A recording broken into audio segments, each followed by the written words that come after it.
Stephen Harper called the Mounties on one of his own cabinet ministers, and then he announced that Helena Georges was out of the cabinet and out of caucus. The CBC's Terry Malefsky starts us off tonight from Ottawa.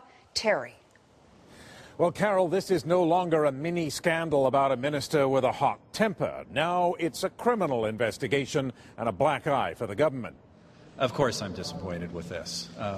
The Prime Minister booted Helena Georges out of the cabinet and the caucus because he says of serious allegations.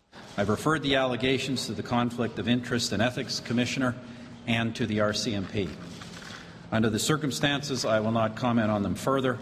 Ms. Guergis offered her resignation from the ministry, and I accepted it.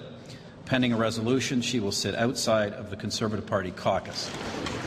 But what are the allegations? Georges, of course, famously lost it at Charlottetown Airport, cursing staff and calling the place a hellhole.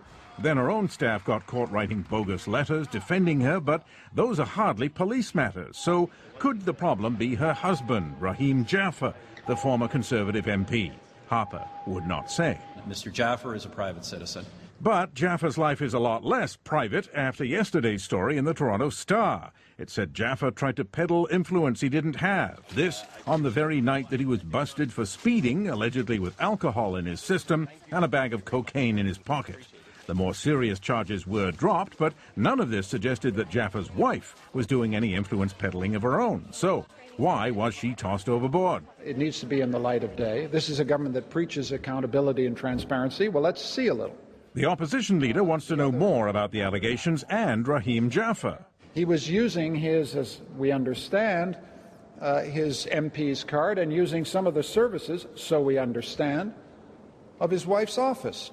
So spare us this private citizen stuff. Well, there's an old expression, the Prime Minister's got some splaining to do. I think that'll be happening in the House of Commons next week. But they're not waiting back in the ex-minister's Ontario riding, where judgment is swift. I think she brought a lot of it on herself. If she's an independent now, then I don't think she'll get re-elected. We'd already decided we would never vote for her again anyhow. Now, of course, Georges could still be cleared, and a return is theoretically possible, but nobody's betting on it. The airport meltdown, the staffers writing phony letters, the speeding husband, none of this has created a caucus that will be clamoring to have her back. Carol. Terry, thank you so much. That's Terry Malefsky in Ottawa tonight.